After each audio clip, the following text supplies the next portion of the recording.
Greetings, and welcome to another exciting episode of Caribbean Classroom. Tonight's program is a new program. We're in new studios, working with new equipment, new set, new everything new, and I could not choose a better guest to be here with me tonight than some old people. The old chairman is here. I don't mean old people like in old people, but it's an organization that has been around for quite a long time, at least 25 years and counting. They have done some remarkable outreach in the medical field. They have gone to places like Ethiopia, like places like Ghana. They've gone out in the middle of America to some Native American, what do you call those things again? Reservations. That's what they call them in America. But on sites where Native Americans reside and provide some vital health information. They've gone to Haiti. They have been to Trinidad. They have been to Carriacou, of all places, Carriacou. I know many of you wondering, well, where the hell is Carriacou? Well, I mean, they have gone to the corners of the earth, and most importantly, they have been to Jamaica. And not Jamaica, Kingston. Jamaica, they're gonna, back a Moko. Them go way back and nowhere at all, and provide medical help to families who are in need, families who can't afford to see a doctor, can't afford to see a dentist, can't afford any kind of a medical attention. So tonight, who am I talking about? They're called Organization for International Development. Now, the name does not mean anything as it relates to health. I mean, I try to get a relationship with international development and health, but that's the name. And Dr. Streete is here. Dr. Roy Streete is a dentist, and he's the one who has started this organization several years ago. I'm going to find out about him. And as well as Dr. Molly Blissette is also here. She's a physical therapist. And these are two of a host of medical professionals who venture out to the Caribbean and, as I mentioned before, to the rest of the world, providing medical assistance to families who need them. Welcome to Caribbean Classroom. Nice meeting you. Yes, indeed. Yes, indeed. Let me start out by saying, first of all, the organization OID, Organization for International Development. Can you give me a breakdown as to the name? Well, 27 years ago, a bunch of us, like-minded folks who want to help the world, and particularly in the health areas and education, we got together and says, well, development means, if you're not healthy, you can't develop anything. You can't do anything if you do not have health. Yeah? Education is another area where you have to have that to do anything. So that's where it came about. That is really, development. So get healthy, and then we could go. Then you can move on to the development. No, Dr. Blissette, am I saying? Is yes. It right, Dr. Blissette? Yeah. And you're a physical therapist. Yes, I am. I'm so confused between physical therapists. I have a friend who tells me she's another kind of therapist, occupational therapist. Yes. Right? Yes, that's correct. And she is right now working on her PhD. Or on whatever the doctor role is, the letters. I don't know. Now, your involvement with OID was from the start? Well, no, not from the start. Roughly about 25 years ago, I got involved. And how I got involved was through, there's a lady who used to work for Air Jamaica, Mrs. Phyllis Wilson, who was the manager of sort of community development or community outreach. I know her personally and her husband, Dr. Basil Wilson, provost of John Jay at the time. Yes. And they know of my comings and goings. At that time, I used to travel to Italy to do rehab work, to do physical therapy with little kids who came from Italy to see a surgeon at NYU where I worked then for orthopedic. He did the surgery and we did the therapy. So the families would come and they'll stay for about a month after the surgery, and we would go to the hotel where they were. When I say we, now, that would be my little side job after working in the day at NYU. So the families requested that they needed more therapy for their children. And so there was another therapist who did this as full-time work. she asked me if I'll come along and go to Italy with her. So for 4 summers, I've been going for the month of July and August to Italy, doing services. So parle Italiano? Ah, no longer. I think OID took that away from me. But you speak Jamaican, though. Oh yes. So Phyllis Wilson said to me, you know, there's this doctor, oh, bless his heart. He's been trying to develop a little group that goes back and forth to Jamaica to give services to people in need. Okay. She says, you have this valuable service of physical therapy, and it would be nice if you could go back and serve our people. Well, that's where it stung, you know, our people, you know. So I gave it some thought. I discussed it with my husband. He's supposed to be here tonight. Yeah, he's supposed to be someplace. And then it just so happened that Phyllis and I met at Nakisaki, you know. We have a Nakisaki restaurant in Hempstead. I think there was some Jamaican affairs going on. And of course, Phyllis representing Air Jamaica, she was there. And then she just said to me, you know, Molly, there's somebody here I want you to meet. You have to meet him because this is a good time for you two to talk. And she said at that time, Dr. Streete was also at this affair. Right. And somehow Phyllis went through the crowd, found him, found me, and put us together. And he said to me, you got to come with me one time. You know what I mean? And so we start talking. And I just happened to ask him, so what are you paying for when I go? Boy, I like you already. Yeah, well, you know, my other trips, the 4 trips that I did to Italy at the time, they would pay for my fare. I just have to choose the airline. Am I going to go Alitalia or go with the German airline? You know, that sort of thing, you know, or American.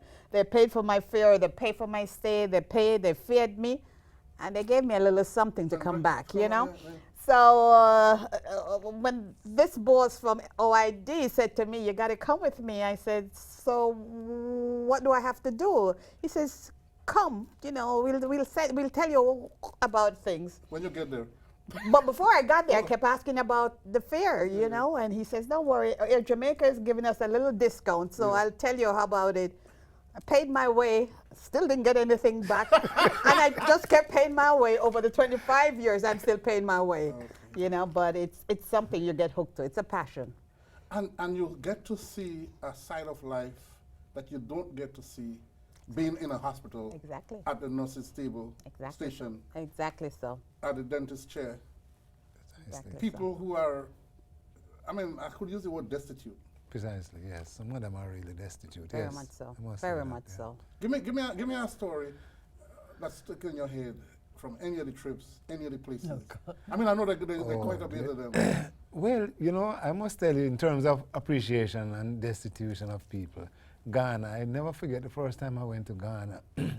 How many times have you been to Ghana? Oh, well, not you, but I have to say OID. I think probably about over 10 times. Yeah, we've been to. I did it at least 3. Many times, yeah. Wow. So I finished reading her, and all of a sudden I saw the lady. She got out of the chair.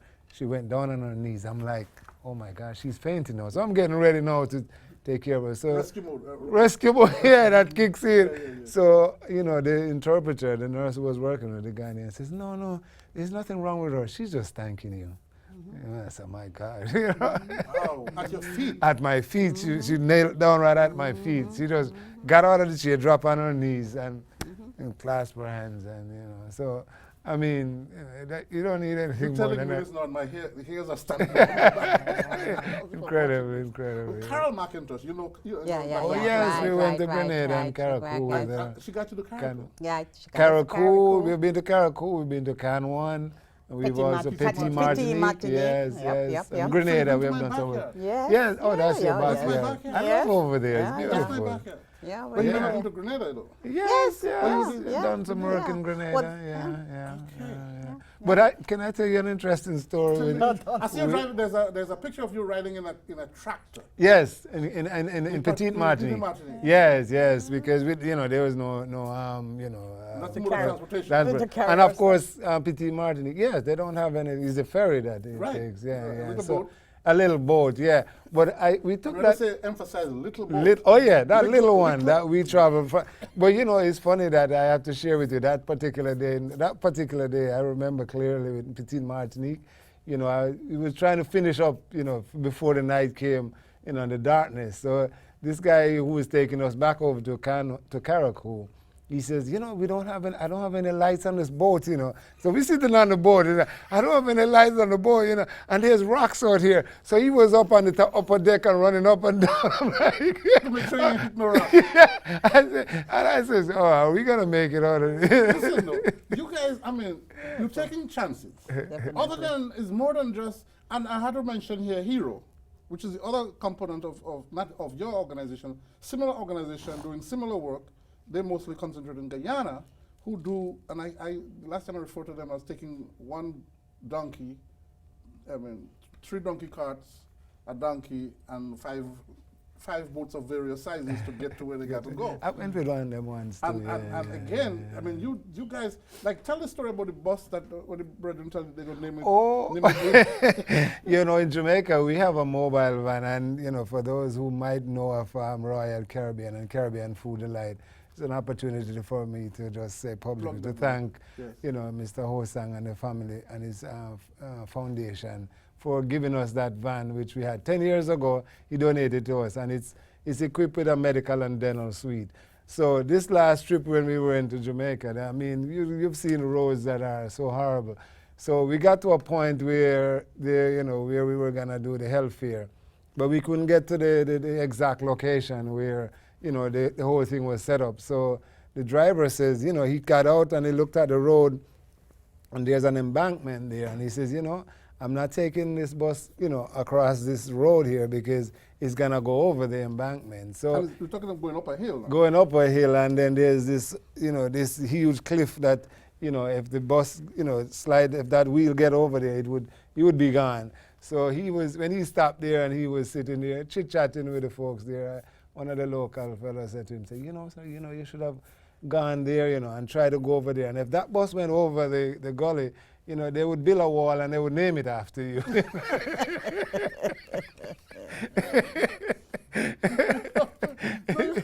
When I went to tell the story, I was like, no, there's somebody thinking right there. You know? Future. Let's get some credentials going here. Now, OID, with all of the missions, about how many people you think you have served over the years? Oh, thousands and thousands. I can't put my finger on it, but on an average, you know, and per year, we probably see anywhere from 3,000 to 5,000 people. So Dr. over Molly, 27 years. So 27 years. yeah, I said 25 and counting. 27, yeah. Dr. Molly alluded to it before about payment. Mm-hmm. People who volunteer on these trips, That's what you do. they don't get paid. No. No, nobody gets paid. The people who are being serviced are not able to pay. That's exactly right. Precisely. So how does OID get its monies to go on these ventures? Well, just to give you a, you know, let's see, you know, give you a shout out for what you did for us on Sunday. You know, you did. No, I'm not in that mix. I just come on board. You just came on board. Just come on Well, board. we got We one of the best audiovisual, and your crew who came in to set up for us. You know, these, you know, in terms of, you know how we get our monies. You know, we have, which is a luncheon, which is what you did for us on Sunday. And then we have a gala. So those are two main events that we have. And in the summertime, we do have a little party too. So it's fundraising. That's Fundraising, fundraising. exactly. And And once in a while, you know, somebody might give us a couple extra dollars. But But we have no corporate funding now. I'm sorry, go ahead. No, I'd like to let you know that, I mean, my trunk of my car is always kept empty. Because as I drive around in my neighborhood, I'm in Long Island, there's days that you put out certain type of trash, and there are days that you put out different, you know, furniture, bigger stuff. And I tell you, I'll be going to work, and as I'm passing by, if there's a commode outside on the street, if there are crutches outside on the street or canes, I brake for them. Just like how you brake for animals, You see that sign says, I break for animals on a bumper sticker? I break for rehab equipment. So then I'll take them home and put them outside, and then on Saturday or whenever, you know, you do your bleach water and stuff and clean them up. Because there's somebody, someplace, when we travel, who needs a cane, who needs a crutch, So people, who needs a wheelchair. People who have a wheelchair at home that the granny no longer use. They call me up and they donate it. So Dentist's office will call me and says, Molly, I have an extra wheelchair. Dr. Streete, they'll give him anything. And of course, this man is a dentist. He doesn't know how to fit people into with crutches or cane. Right. But I tell you, at the airport, I'm smiling when I see an extra wheelchair coming with his supply. Because I am limited to like probably 2 pieces of stuff, but my stuff are bulky stuff. You should share that story with that crutch that you gave to that, the 2 crutches they gave to yeah. that person. You know, yeah, that's a good one. I remember one year we were at one of the poorhouse. What do they call it? The infirmaries in Jamaica. And as the bus drove in, I saw a young lady walking, but her crutches weren't fitting her properly. In my head, I knew on the bus we had crutches. So I targeted her as my first client in order to set her up. And speaking to her, she had the crutches over many years and so on. And you know that because as you grow, you grow up the height of the crutches. Right. So I fitted her with a pair of crutches. Went through, did all my other work. At the end of the day, we're leaving around 7 o'clock. People were outside waving us off. So I'm sitting there and I'm looking, and there was the same young lady I gave 2 crutches, 1 for each arm. When I looked, she had 1 on. So I asked the bus driver, please stop. And I got off the bus, and I said, her name was Angela. I said to her, what happened to your other crutch? I gave you 2. She said to me, oh, ma'am, I know you gave me 2, but I put up 1. I said, what do you mean by you put up 1? You're supposed to use both of them at the same time in therapy school for symmetry. Right. You don't want to be leaning for good back. She says, no, ma'am, I'm only going to use 1 at a time because I don't know when you're coming back. So I just want 1 to finish first, and then I go back for the other one that I stored under the bed. I think that brought tears to my eyes only because we have around us so much. Yes. And when I take it for granted, that was the thing. So I had to say to her, I made her a promise, please do me a favor. We're coming back to this site, and if I physically don't come, the nurse or somebody from the area will always visit and bring things up here to this facility. That's the only way I could encourage her. But I don't think she really believed that we were coming back. So she probably stayed with 1 crutch throughout the time. I mean, for her, that's right. That's right. Precaution. Exactly. No, I'm talking funding. I'm still in the funding area. Do you get any kind of support, any kind of help, any kind of anything from governments, local, you know, concessions? I think that's what they call it. Nothing at all. We don't get nothing from anyone. Do you ask? Well, you know, one of the things that we really want to work on, and it's a project that I'm trying to get, see if I could get some funding for. We're looking to get another mobile unit, for a mammogram unit for women's health that would do mammograms and also for cervical screening, pap smears. And we're trying to work with partner with the Jamaica Cancer Society to get one of those ones. But no, we have none. That is something that, you know, we're putting out there to see if we could raise some, you know, get funds for, you know, maybe, because it's kind of difficult to get funding for, you know, groups like us that do international work. It's easier to get funding locally, but it's much harder. And that is where we're trying to source, you know, that's one of our major projects at the moment. World Health Organization through the United Nations. No, they don't usually fund. You see, it's a grassroots organization. You don't get, you know, But no, the grassroots sprout grass. Right. So well, they tend to give to the larger organizations because we have approached them and they were telling us that we give to places like CARE and, you know, those are the Bill Gates. Bill Gates gives a lot of money, but and they fund specific projects, you know, projects. So can you be an item on that? We'll put in our feelers out. I'm saying somebody watching might know somebody Precisely. who knows somebody who could. Yes, That would be exactly. very nice. So yes, that would be very nice. Because I mean, the van we spoke about, that we have, Mr. Hosang. Right. I mean, he's just by word of mouth. Well, he's my patient. I always make this little joke, and then when he comes to the office, I have my knee over. I said, "Are you gonna give us that money?" No. Good strategy. No, but he did. What are his strategies? Speaking of strategies, I usually have this little model of the van that I wanted to get. Okay, so I used to carry it to all of the functions. And then he saw, he came to one of our functions and he saw what, he says, "Oh yeah, so how much is this van, Dr. Streete?" I told him it was like 135,000. So what about equipment? I was like, "Oh, you're going to equip it too? It's another 35,000. So he just wrote a check for $165,000. That's what I'm talking about. Yeah, that's right. So maybe somebody in this program. But I'm saying we have a lot of Husangs out here, Yes.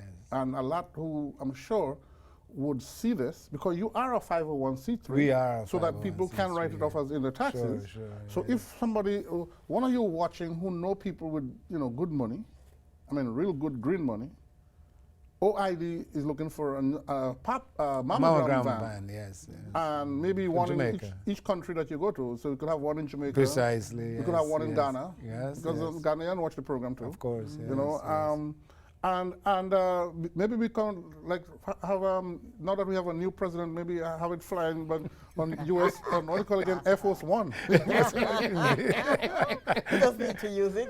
I mean, he has his own plane. That's right. Or maybe he could have us lend his plane. That's right.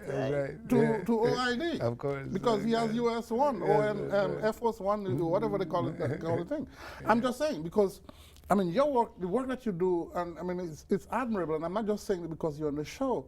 There are a lot of organizations who do work, and there are a lot of organizations who raise a lot of money, but we can't see the work that they do. Your work is there, and you don't get a lot of press either. No, I don't think we get. People don't. We get some. And not that you're doing it for press, not that you're doing it to be noticed, because the people who are receiving your services are the press. You can't get better press than them. I mean, the lady falling at your feet and genuflecting and deitizing you, if that's a word, that's real high honor right there. Coming from a grandmother who would take it in an African continent, because that's what we do. That's right. As African people, we know, we revere those who are able to help us.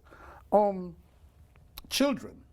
I know there's a children's arm of the OID thing that you have a certain kind of a lineage to children. Oh, you see, yes, I notice how you gravitate to the little ones. Yeah, well, you see, because I always have something to give them. No,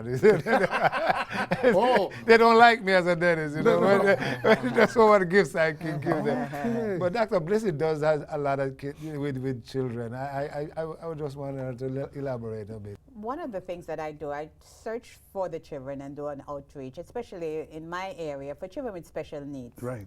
And in certain communities, especially in Jamaica, like in the Spanish, St. Catherine, one part of the area, you find, I don't know why, but there are a lot of kids there with special needs. Children born with cerebral palsy, children born with mental retardation, you know what I mean? And what it is that there is this need in order to provide the services, the early intervention, help them to roll, help them to sit, that sort of thing. Get them up and walking. Because a child who has mobility, or any of us who have mobility, become more functional and can do more to give back. We're flexible, right? Exactly so. So we're fortunate through Dr. Streete, because I grew up thinking that this country doesn't have any, in Jamaica, I can't find people with disability. Not realizing that coming from first world countries, studying here and going back, everybody has a chance to be outside with their cane, with their walkers, with their wheelchairs. But in Jamaica, I'm finding that those assistive devices are very limited. Yes. Very few. Yes. And therefore, then a lot of our children are still institutionalized, whereas in America, They're a lot of that were deutilized and they stayed at home. So there's a what do you call that now? Not a company, a service that is provided throughout the different parishes in the island, the 3D project, in which it is, I think, when it was developed, the aim was to train trainers to go out into the community and help mothers with children with disabilities. So I started to investigate, and when I found them and got involved, then I was happy because now I have the children, and I'm a pediatric specialist myself to work with. And so I found, though, that I needed to, in order to help the children, I had to help the trainers or the people who are also delivering into the community the services. So I spend a lot of my time, each time I go, in order to bring the skills up of those people who are in the trenches every day, make them be able to do something besides bending each joint. I had to show them ways or techniques in how I learn it here, therapeutically, how to help a child roll, how to help that child push up to sit, how to help the child get balanced and walking and so on. So that took me, and that's still what I do nearly every time I go to Jamaica. So when you go on the trips, you're not just, you're teaching as well. Exactly. Yeah, that's a big part of our program. So not just the therapy part of it, also with the dentistry and all that. But one of the things that I just love to point out for is a cultural issue with children with disability. As you know, in the Caribbean, oh God, yes. And in Africa, too, children who are disabled, sometimes devil children. Devil children. Precisely. Precisely. So this program here, I really love to see, because we've been doing it for a number of years now, and we noticed that they bring the kids out, and even the fathers. The fathers are coming out. That's one of the things I admire about this program. The fathers, they come out. Because even one father was telling me some time ago that, his child, he says, I don't want anybody to feel sorry for me, But he was telling me his story where he said he came home one day, and I think his wife, or the mother of the child, they were living together, and the child, she left the house, and the child just leave the child right there to fend by itself. By himself, So he said he changed his job and set it up so that he could work at home, so that he could take care of his child. So that's that's admirable. Admirable, yeah. But beyond that too, there's institutional ones that we visit too. Father Holang runs Missionaries of the Poor in Jamaica. Kingston, yes. And Guyana, he's all over. No, Father Holang, no, is Father Rampwick in Mustard Seed. That's another one. Right. They have places in Haiti and all that. Right. So those institutional ones, we also visit. No, talk to me about the local. You talk about working with the on-the-ground people, but now, how are the directors, the medical professionals, the medical directors, and the medical, what's the right word to use here? I want to use a nice word. The administrators and so forth. Right. Are you a welcoming sight for them when they see you?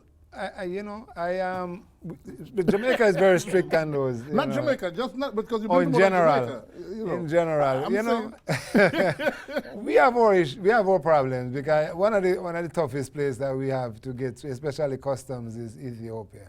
They really give us a hard time. In Ethiopia? In Ethiopia, Even though you're coming in? Even though we're coming in. And they know you're coming? They know we're coming, and we try to do everything that, do all the paperwork, whatever we need to do. The last mission that we had, we weren't able to get our stuff.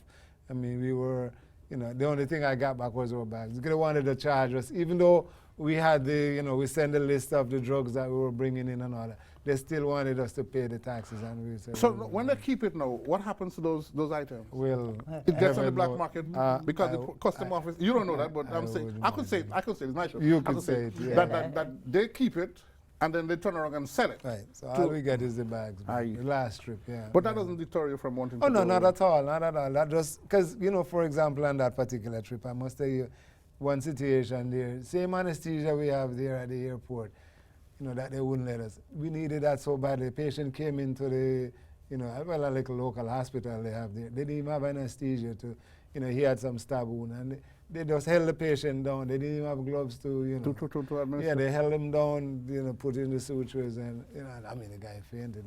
So, that's the extreme of the cases that we'll see. But in general, we do work very closely with well, let me just say, Jamaica, Jamaica is kind of strict with getting or practitioners registered, and going through, the customs with our supplies. The ministry, once you send in the list, they come, they meet us at the airport and, take To us clear through. things, right. Yeah, to clear things. So, that system, it seems to be working well now. And then, we try to work with it. We do work with the locals. And as far as education go, I have to just put in my piece on that as a dentist. They are now set up 2 dental schools in Jamaica. Really? University of the West Indies have one, and UTech has one. So now we're bringing the students with us, and, we're training them how to take care of patients, and they're also helping out. So, have you tried, and I'm asking a redundant question, but have you tried working with the foreign offices here of the various countries you visit, or you intend to visit, in terms of them, call it, clearing the path for you when you get to wherever you go? No, because they're, basically, well, like again, Jamaica, the Jamaican consulate, we've had a, very good relationship with them for over the years. Right. And to be honest with you, when we first started out, I remember Dr. Bryan was Consul General at the time. He was one who put us into the right path to, to intercede with the government and let us know exactly how the system is set up. Right. Tell me about Haiti and the trips to Haiti. How many times have you been to Haiti? I think about 4 or 5 times. 4 or 5. Yeah, we've been to Okay. Haiti. And then I want us to go to Dominican Republic. I know you just came back from DR. Yes. But tell me about Haiti and that visit, the last visit to Haiti.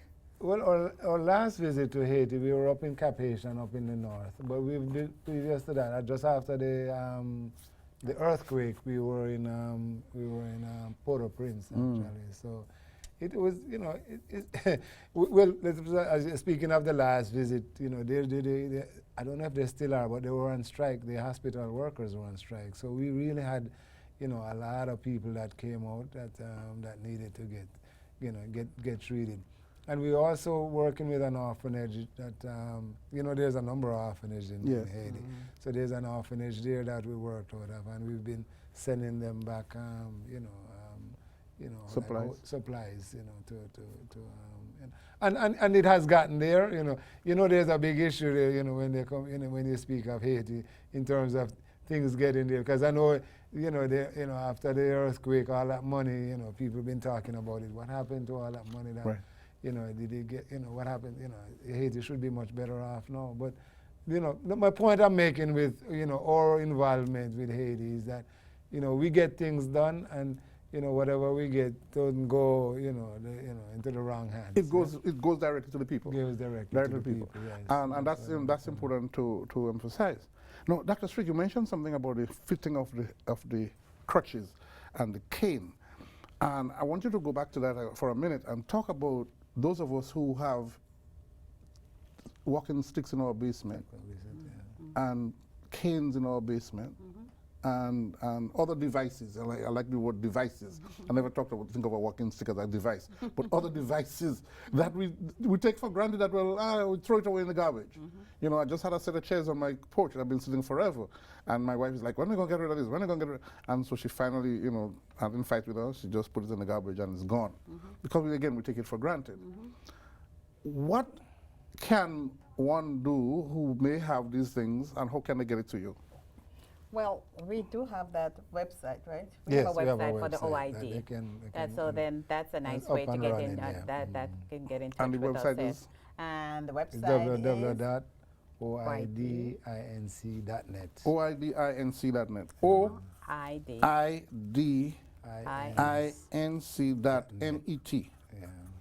oidinc.net. You are watching Caribbean Classroom. My name is John Crow, the host and the producer. And tonight we're speaking to two representatives from the Organization for International Development. As you've been listening, if you're just joining us, they are responsible for visiting several countries on the continent of Africa, as well as the Caribbean. Jamaica, for the most part, gets a lot of visits from them because Dr. Streete and most of the people are the leaders, so to speak, are from Jamaica. However, you do not have to be Jamaican to be a volunteer. You do not have to be from Jamaica to be a member of OID. But you have to have a heart and a soul that willing to help others. All is required of you, and you don't have to be a medical professional either, because they need people to drive, they need people to pick up stuff and move stuff and hand people things, and they need photographers, right? And they need writers, and they need people who could negotiate, because sometimes you might speak a language that the country that they go to, for instance, they go to Haiti, neither one of them speaks Creole or French, and so that if you and you are from Haiti, or you know people from Haiti, and who are willing to volunteer, by all means, you could tag along with them. Some of you who have organizations and you do stuff and you're looking for an excuse to go on a vacation, here's a good idea to see another country and see other people and how people live, and go and you're helping another human being. Whether you're a Republican, a Democrat, tall or short, fat, skinny, sexy, not sexy, big belly, no belly, whatever you have, they want you to come out and volunteer, right? So go to the website oidinc.net, and you can get all of the information there to sign up and become actively involved with this organization. It's worth they're worth the weight in gold, as we say. That's right. Absolutely. I have video. I have a video. We're going to take a little pause right here, because I want to roll the video the Jamaica visit, since we've been talking a lot about Jamaica. So this is where I'm going to roll the video. I think it's about 10 minutes long. I think about 4 minutes. 4 minutes, right? Okay. So right.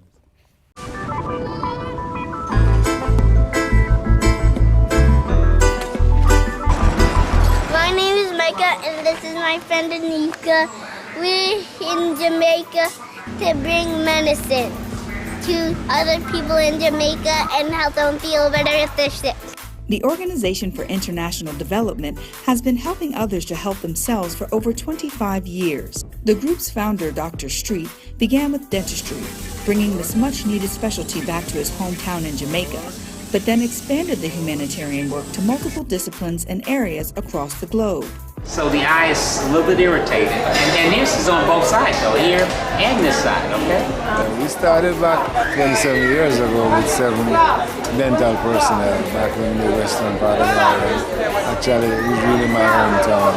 And then we have expanded now to and district as well. We have over 40 people. He has inspired like-minded professionals to join him on this mission. This volunteer group of professionals travels to remote areas of the world to provide treatment, education, and medical service to those who need it most.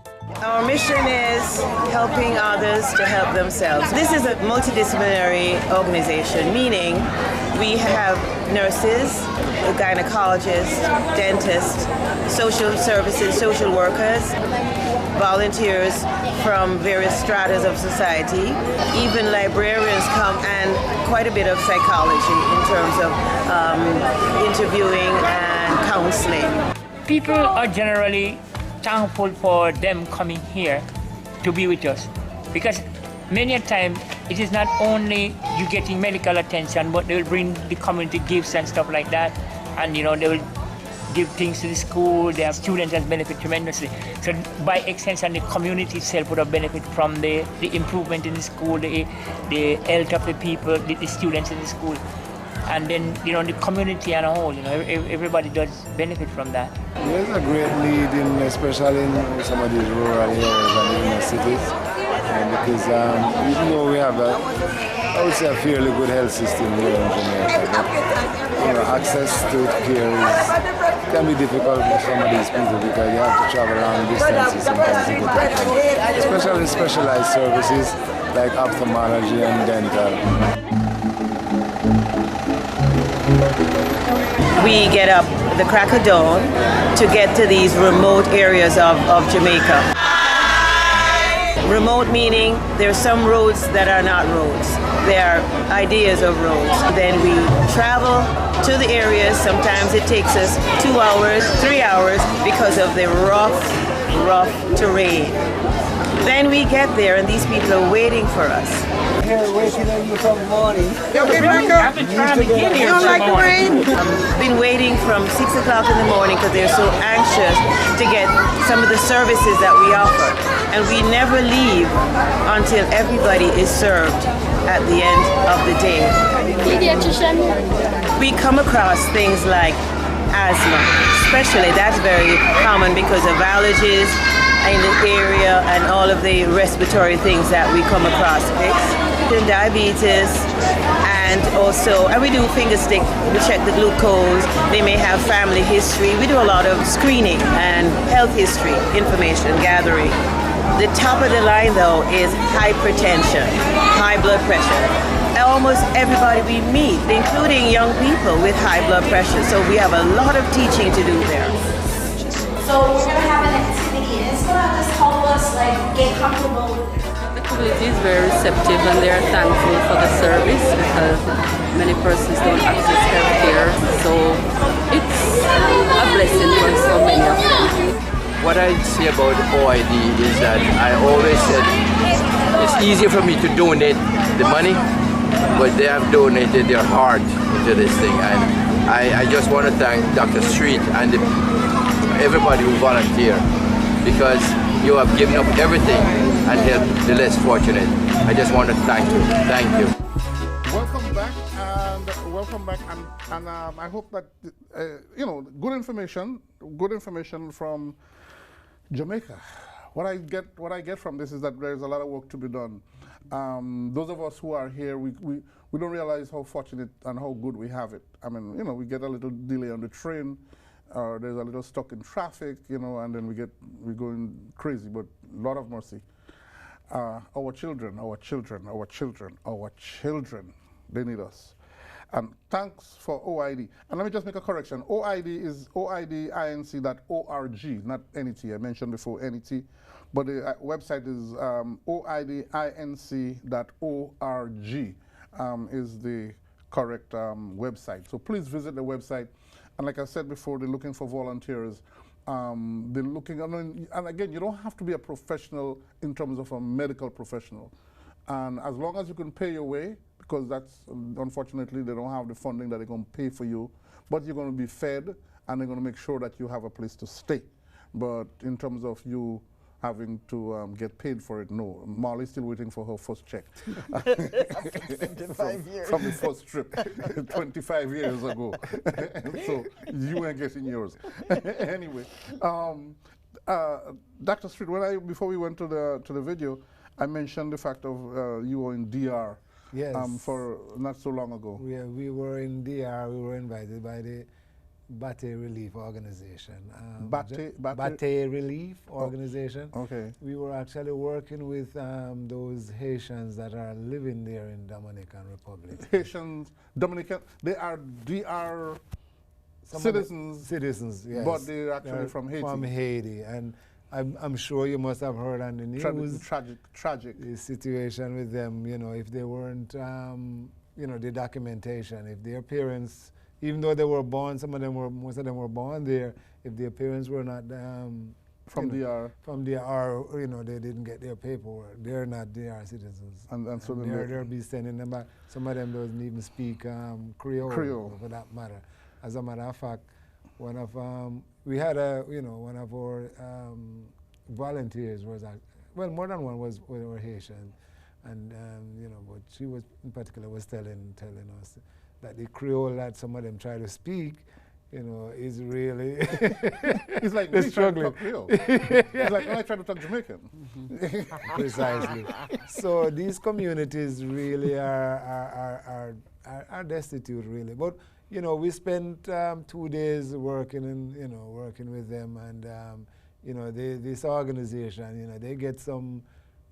Actually, this gentleman Ulrich, he's a lawyer actually, and he has given that profession up to just run this organization and just help out the folks in those areas in DR. I know he gets some supplies and stuff and from USAID, and groups like us go in and And help you know, out. and help out. And But help what, you know, one of the things I noticed with those people, they are very, very grateful, you know.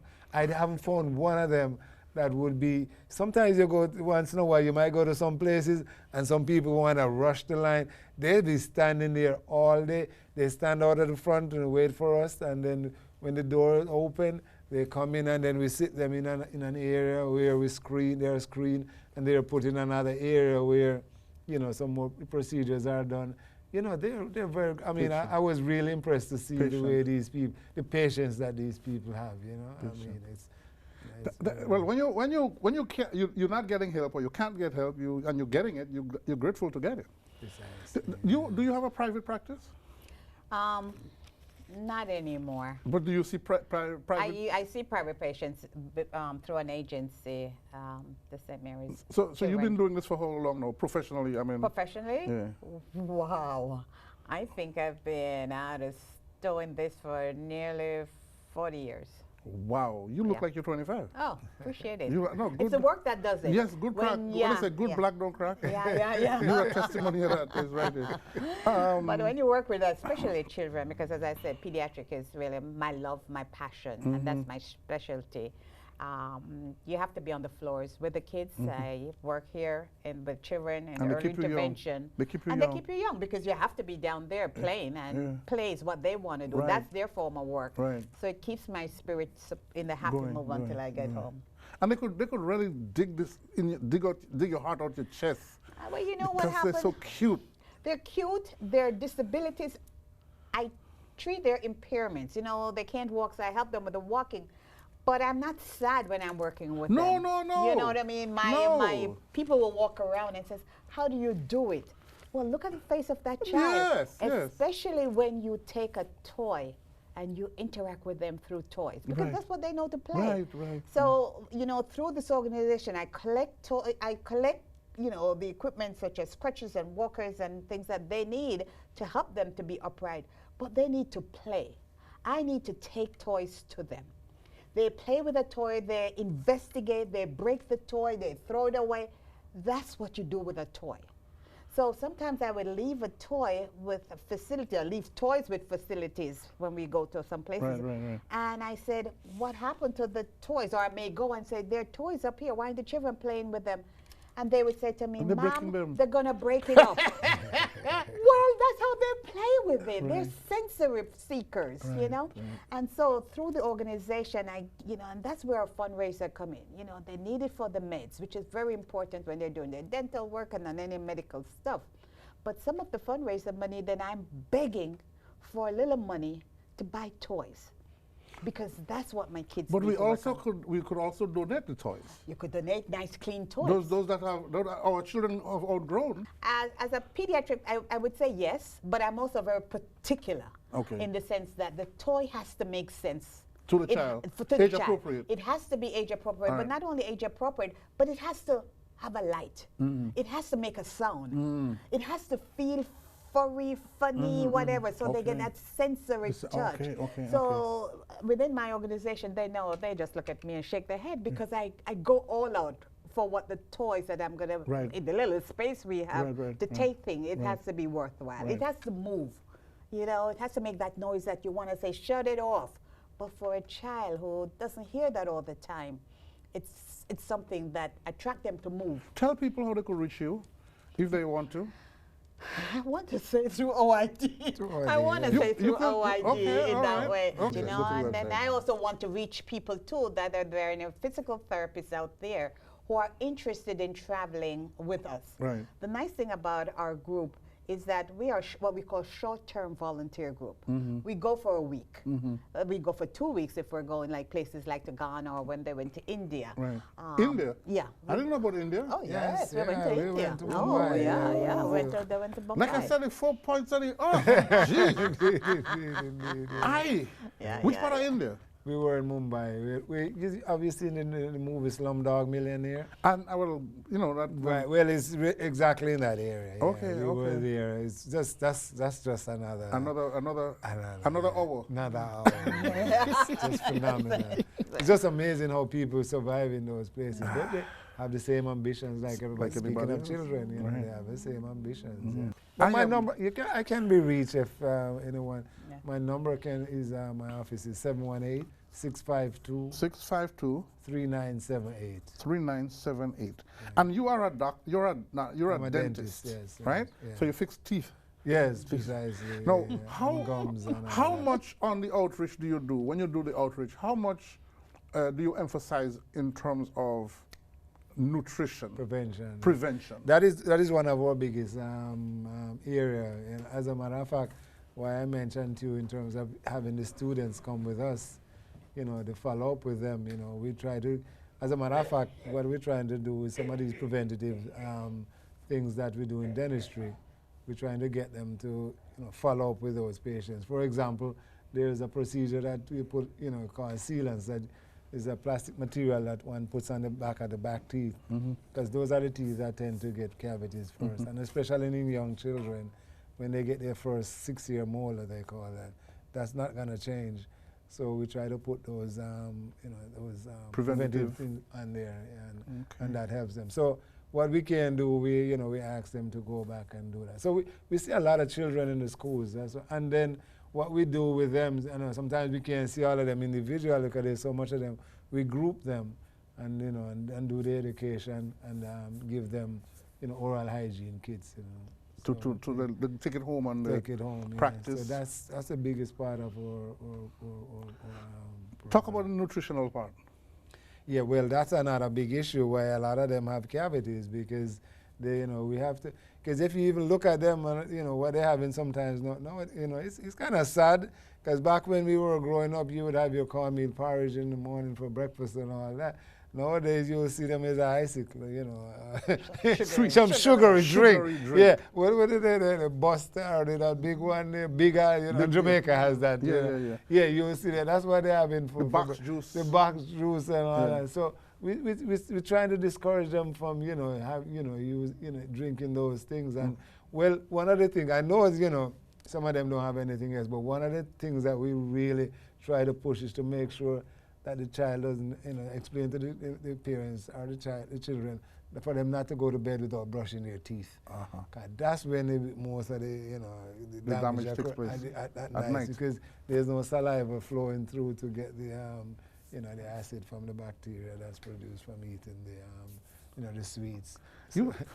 Dr. Streete, you have a voice. You know, you're talking here and then you just take it down. Just keep coming down with the voice, and you get mellow. If you were not married, I would say, boy, I tell you, I'll hang with you. Yeah, that's something I learned growing up. In my early days. Yes. Because it definitely it still stays with me. Yes.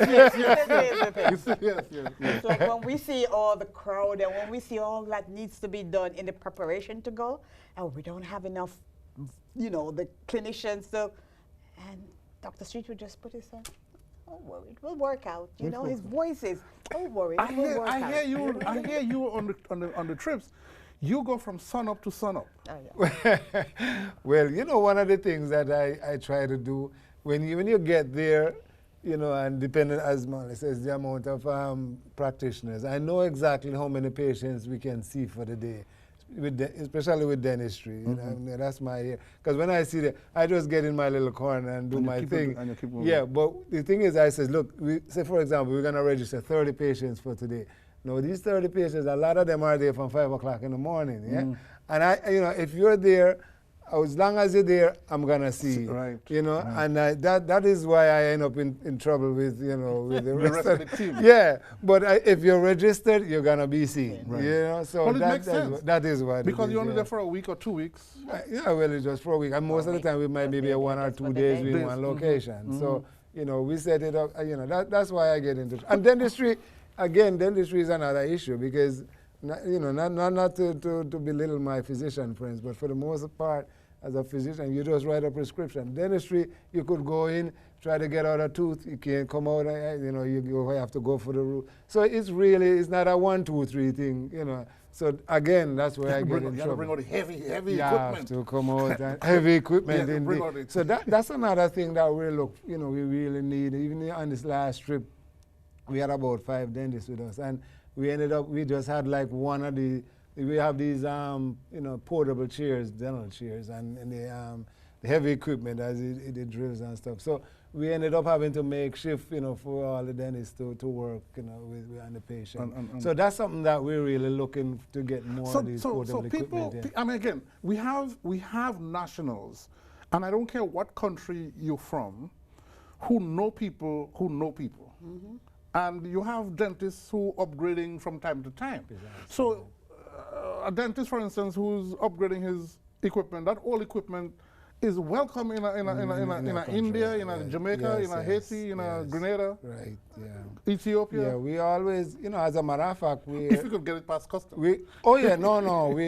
Just last year we got a whole bunch of equipment from Mount Sinai Hospital. They were upgrading their equipment, and I get them all the time. People give me stuff. Right. But one of the good things about that particular situation is that those equipment that we got from Mount Sinai, they were given to the University of the West Indies, the dental school. Right. And they know they have used that and set up a clinic where they're teaching the students, of course. But they also set up a situation where the instructors are, can see patients there, and that's part of the money that they get for, because they can't pay them the kind of money that they would, make in private practice. So, that's kind of a trade-off. So that's, that's. Okay, we have a few minutes left, and it's so many areas that I want us to, I want to go in. But I want us to emphasize the volunteer aspect as well as the donation aspect, because we need people to come with us on the trips. And you are talking about us, right? That's right. You're in. And we need people to again, people who know people. People who know people in the different realms. And in my area for rehab, I do physical therapy, which is mostly a lot of mobility. But I also am reaching out to people who are in speech therapy. We need people who to help the children and even adults who have, had strokes, aphasia. We need all that help. Right. We need the occupational therapists who are into the whole thing about function. Right. How does one put their clothes back on? Learn to put that skill together. My OT friend, my occupational therapist friend, made a point to me one time that the biggest area is access. That unfortunately in the third world country, I hate to use that term, but for lack of a word, getting the governments to understand access, that you and I actually benefit, the able-bodied person actually benefit from the help that will be given to a physically challenged person. So, and she pointed out to me, which you never thought of before, that we have elevators as an example. And we all ride the elevator without even thinking that was put in place because of the physical. On Caribbean Classroom, you never know what you can find. Tonight we're speaking OID, Organization for International Development. It's an outreach organization that's providing health care to families and children who are really in need. And we do appreciate you taking the time out and watching us. Contact them. Dr. Streete, you could go to the website oidinc.org,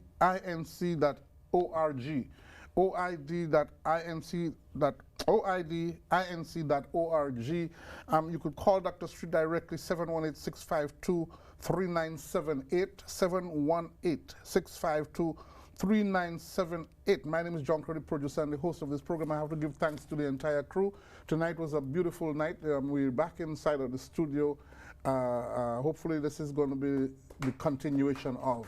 Thank you for watching. Good night and God bless. One of the areas that we really need. Thanks for having us. Very nice. Ophthalmology is a big, dentistry and of course therapy and ophthalmology. We really need a lot of help with that.